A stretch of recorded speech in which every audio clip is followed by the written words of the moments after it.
Olá a todos, sejam muito bem-vindos a este canal. Hoje estamos aqui com vossa reverendíssima senhor Padre Bonifácio Timboto, que nos vai, portanto, responder algumas questões. Senhor Padre, gostaríamos de saber o que o Padre tem de definição sobre o panafricanismo. Como diz o termo, esse pan, de facto, esse pan é do grego, quer dizer tudo, ou, se quisermos, também todos, todas. Nesse sentido, panafricanismo seria todo África, África toda. Mas aqui, essa aqui é a definição etimológica, mas a definição real, panafricanismo quer significar um movimento de resgate, de cultivo, de desenvolvimento, não é? De exaltação da africanidade. Entendemos que desde o século passado, que o movimento o movimento grande começa, digamos, na primeira metade do século passado, seria, digamos, um, um esforço humano, cultural, político, intelectual, científico de elevação da África. Entendemos nós que houve injustiça para com a África, tendo sido colocada bastante abaixo e por motivos, digamos, de racismo, por outros motivos, etc, etc. Chegou, portanto, o momento de voltarmos para o que é nosso. Eu com os meus alunos costumo falar de partir de casa como um slogan para motivar estudos, pesquisa.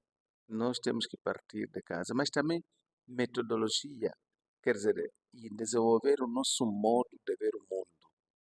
E no que a mim diz respeito, eu tenho priorizado as línguas como os espaços melhor para explicar, para encontrar, para desenvolver e para definir a África. E, senhor Padre, acredita que este regresso à casa anula toda a riqueza cultural, diríamos riqueza, se calhar não vem ao caso, anula esta riqueza cultural que nos veio através do povo europeu? Por assim dizer, anula os conhecimentos bíblicos ou os conhecimentos religiosos que temos atualmente? Nada a ver. Não há conhecimentos que sejam anuláveis por outros conhecimentos. Não. Os conhecimentos não se combatem, completam-se. Nós, os africanos de hoje, somos herdeiros do colonialismo, não há outro modo. Agora, o importante é lutar para não sermos colonizados mentalmente. Mas a chamada descolonização mental, que é um dos items importantes do próprio panafricanismo de hoje, não quer dizer negação da história. A língua que eu estou a usar agora, por exemplo, o português, essa língua não era a língua africana, mas tornou-se a língua africana. A língua portuguesa tem 800 anos apenas. O primeiro documento que se consagrou como documento português foi de 1214. Ora, 800 anos do português, mas 500 anos do português em Angola.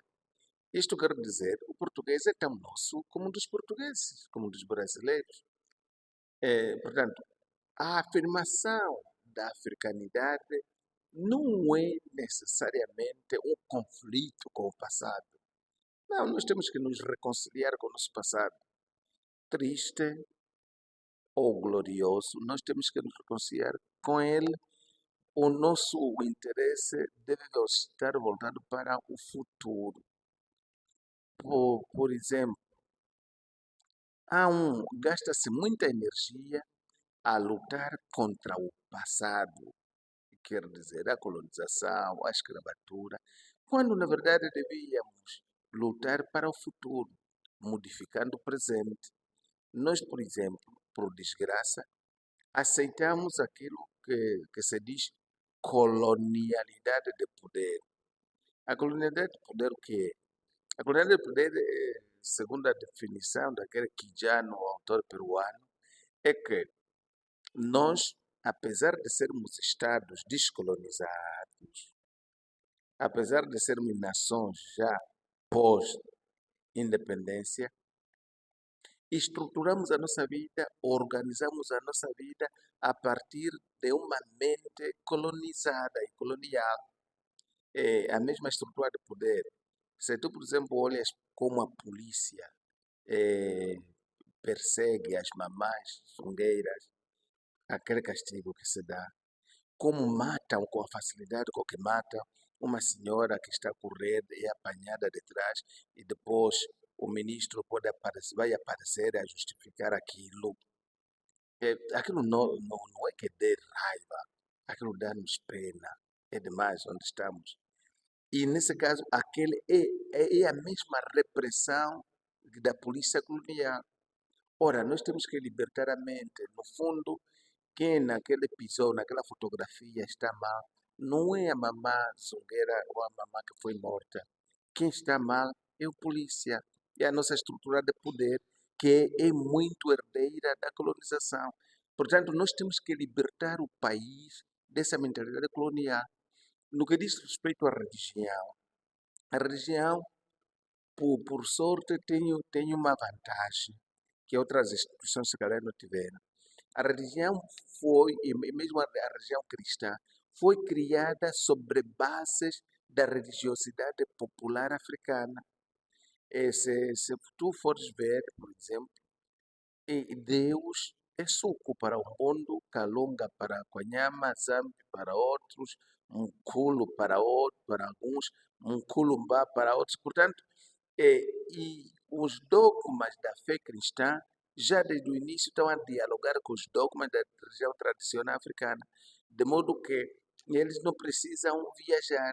Não, é por isso que veio a descolonização, acabou o poder colonial, se acabou, o poder político colonial se acabou, mas a religião continua, exatamente porque parte de bases particularmente diferentes. O discurso é esse, parte de bases particularmente diferentes.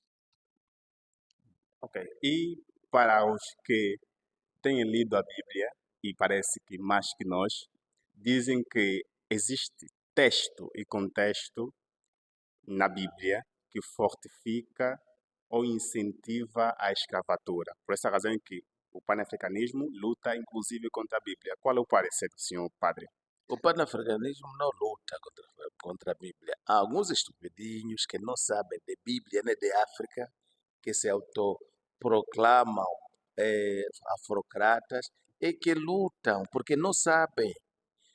Por exemplo, eu já discuti com muitos que pensavam que a Bíblia tivesse entrado pela Europa. Mas se andasse só na África, só, não precisava ir longe, era só deslocar-se um pouco até a Etiópia, haviam de ter uma outra imagem.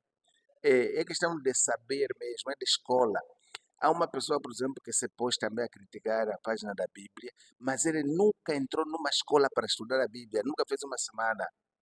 Mas se nós, para a poesia de Agostinho Neto, havemos de voltar, que é uma poesia escrita há poucos anos, há poucas décadas escrita, essa poesia foi escrita. Nós precisamos, para as crianças, precisamos de uma semana para estudar aquilo, para que saibam interpretar aquele poema.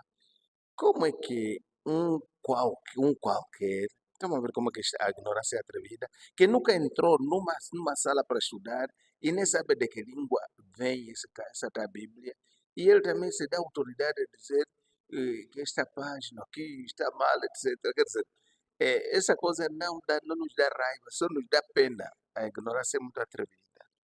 Pois bem, e o senhor padre acaba de falar em sua conferência, que aliás, desde já, felicitar pela lindíssima atuação. Falou de um possível diálogo da Bíblia com as culturas ou com as pessoas. Gostaríamos de saber se nesse diálogo não existiria uma relação de superioridade. De um lado, que entende-se que os outros têm de dialogar, e de outro que se reduz por querer dialogar por algo maior ou melhor. Ora bem, entramos para o campo propriamente religioso e a Bíblia. Na verdade, no diálogo do homem com Deus, há superior. Até dizer superior é muito pouco. Deus é absolutamente outro, como diz a filosofia. Ok, é o absolutamente outro, não é? E, portanto, podemos falar de superior. Agora, só que esse superior decidiu ser igual a nós e até ser inferior. Coisa, a Bíblia o que nos diz é que o Filho de Deus desceu à nossa condição humana e não é só a condição humana, aceitando a morte e a morte da cruz, que é uma condição desumana, desumanizou-se. Portanto, não somos nós que vamos a Deus. A Bíblia nos mostra que é Deus que veio a nós. Ok? Nesse sentido, nós não podemos recear que algum poder bastante pesado nos esmague debaixo do seu pé. Antes, pelo contrário, esse tal poder coloca os pés no chão e nos faz subir ao seu colo. Portanto, é ele que se deixa esmagar para que nós vivamos. É esse o ensinamento da Bíblia. Nós não somos como alguns irmãos muçulmanos que dizem, o homem viva para que Deus, para o morra para que o Deus deles viva. Não. A religião cristã nos ensina que Deus, não é, que morre para que o homem viva. Portanto, não é uma relação de poder. É sim relação de poder, mas é um poder amor. É isso, essa lição que sempre estaremos por aprender. E para encerrar a questão, senhor padre, gostaríamos de saber, gostaria de saber se outras religiões surgiram como forma de diálogo com a Bíblia. A Bíblia é livro de crentes, ok?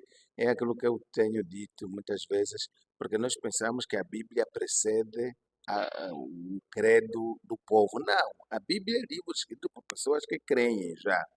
E mesmo o Novo Testamento foi escrito por pessoas da igreja.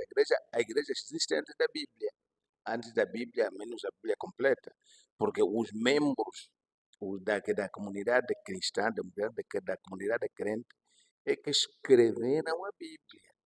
Ótimo. Agora, mas a Bíblia é para uma comunidade especial.